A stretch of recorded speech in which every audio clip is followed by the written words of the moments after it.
part C, we showed that the solution to the initial boundary value problem was given by equation 13 with the alpha n and beta n given by equation 14 and 15. So in part D, what we're going to do is we're going to evaluate alpha n and beta n for given f and g. Okay?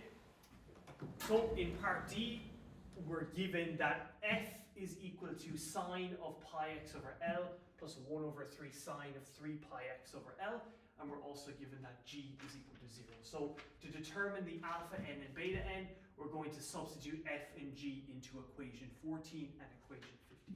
So the easiest one to start with is the beta n. So if we substitute g is equal to 0 into equation 14, we get beta n is equal to this here. Now, 0 times sine, of course, that's going to be 0, and then we would be left with the integral of 0, which of course is just 0. So beta n would be equal to 0. Now, what's left to determine is the alpha n's. Now, the alpha n's are a little more complicated. To determine the alpha n's, what we need to do is we need to substitute f into equation 14. Now, to make the computation of that integral easier, we're going to exploit this so-called orthogonality relationship. And before we jump into evaluating the integrals, I'll just talk you through what this orthogonality relationship means. So this identity tells us that when we're integrating over 0 to L, sine of n pi x over L and times sine of n pi x over L, that integral only has two possible values. When the mode numbers n and m here are just 1, 2, 3, 4 positive natural numbers.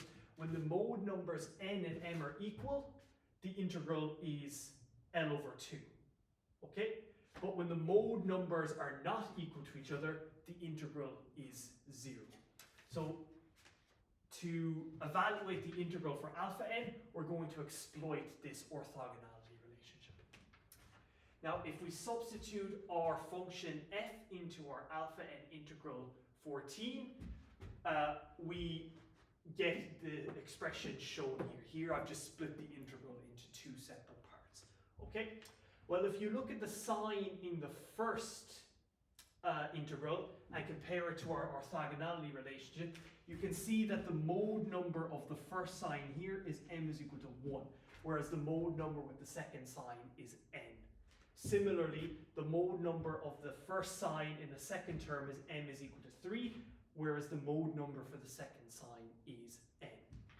Now, for this alpha n to be non-zero, we need either the first term to be non-zero or the second term to be non-zero. Now, according to the orthogonality relationship, the first term here is only non-zero when n is equal to 1, when the mode numbers with these two signs are the same.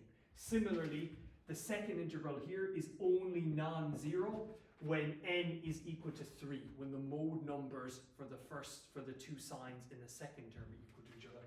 So that means that there are only two possible non-zero values for alpha n, namely alpha 1 and alpha 3.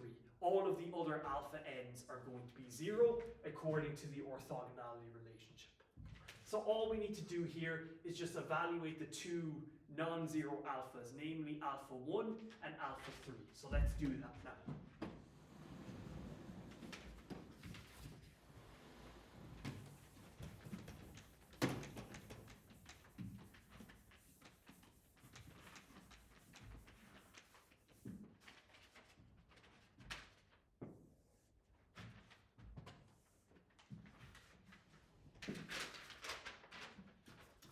So the only non-zero alpha n's are alpha 1 and alpha 3. So what we need to do then is evaluate each of these alphas. So let's evaluate alpha 1. Well, alpha 1, that would correspond to n is equal to 1 in our equation here for alpha. So that, if we substitute n is equal to 1, that will give us what? 2 over L times the integral from 0 to L of sine of pi x bar over L times sine of pi x bar over L. Of course, because n is equal to 1, and then the x bar. And similarly, the second term in alpha 1 would be 2 over 3L times the integral from 0 to L of sine of 3 pi x bar over L times sine of 3 pi x bar, sorry, sine of pi x bar over L, because n is equal to 1. Okay?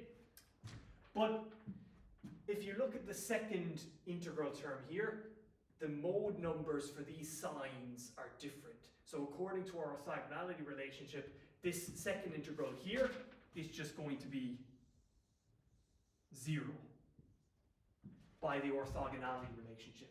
Similarly, the first term here, according to the orthogonality relationship, because the mode numbers with these two signs are the same, the first integral here is just going to be L over 2.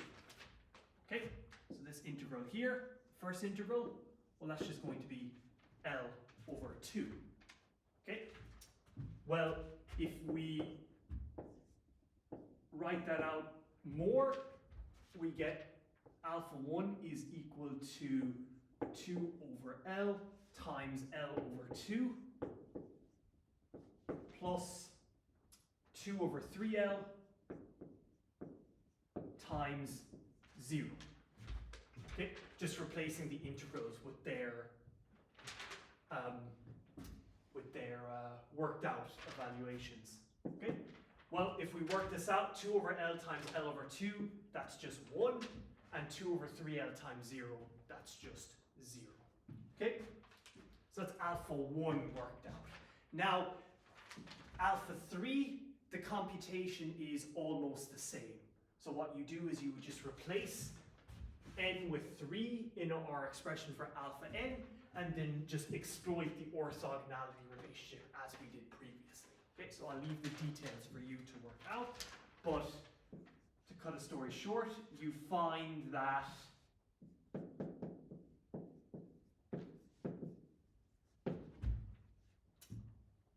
alpha 3 is equal to 1 over 3. Okay, so now we have all of the Fourier coefficients, beta n and alpha n, worked out. Now we can substitute all of those coefficients back into our equation 13 for our general solution to complete the problem. So let's do that.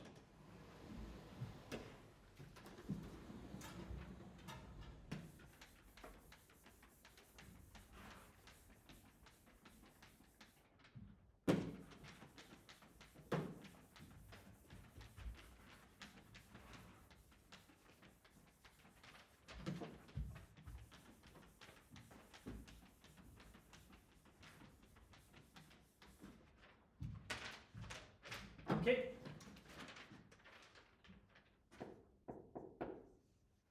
Now from equation 13, previously, we know that u of xt is equal to the sum from n is equal to 1 to infinity of the following.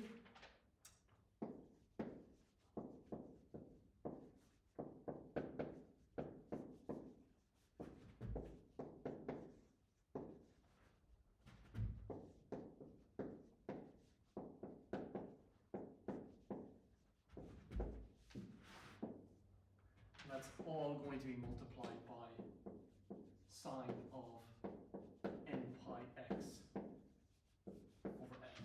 So what we need to do is we just need to replace the alpha n and beta n with the Fourier coefficients we just evaluated. Okay?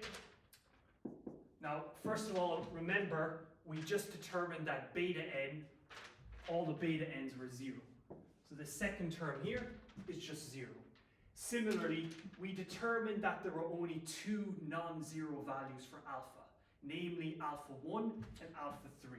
So if you write out this expansion, you'll get alpha 1 cosine times sine plus alpha 2 cosine sine plus alpha 3 cosine sine, and all of the alphas except alpha 1 and alpha 3 will be 0. So working out that summation in more detail, the only non-zero terms would be alpha 1 cosine of pi ct over L times sine of pi x over L. The n is equal to 1 term, and then plus alpha 3 cosine of 3 pi ct over L times sine of 3 pi x over L. The n is equal to 3 term. Okay, and now we can replace alpha 1 and alpha 3 with the Fourier coefficients we just evaluated. Alpha 1, of course, was 1, whereas alpha 3 was 1 over 3. So this summation here would be the solution to the initial boundary value problem for the given functions f and g.